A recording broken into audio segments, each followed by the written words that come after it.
बिस्मिल्लाहिर्रहमानिर्रहीम। बातें मीडिया की वही प्रोग्राम है, नातों का सिलसिला जारी है, बल्कि इख्तिताम पर है। अब अबरारुल हक मशहूर तो गुलकार की हैसियत से हैं, लेकिन कुछ शायरी भी करते रहे हैं। पंजाब यूनिवर्सिटी में तालीम के दौरान उनकी एक नात बहुत मशहूर हुई थी, इंतहाए इश्क।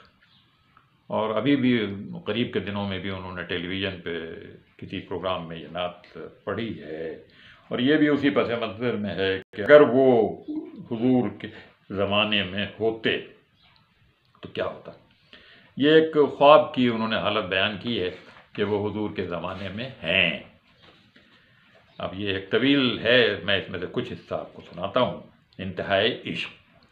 वो इंतहाए इश्क थी या नूर बेहिसाब था, मैं कैदो बंदे वक्त से आज़ाद उस सदी में था। वो दौरे मुस्तफ़ा में था, मैं मदीनते नबी में था। अब वो कहते हैं कि साहबी जो ज़माने में थे वो हुजूर के पास जाते हैं और अर्ज़ करते हैं कि एक खादिम, एक आपका चाहने वाला आपसे मिलना चाहता है। अगले अशआर हैं कि जी आने वाले दौर का है उम्मती गुनहगार, हिंद से ये है हुजूर है मगर सियाहकार। मुस्कुरा के आपने कहा कि रोकना नहीं, उम्मती है और वो भी आने वाले दौर का। तय हुआ असर के बाद होगी मेरी हाज़री, रूबरू नबी के पास होगी मेरी हाज़री।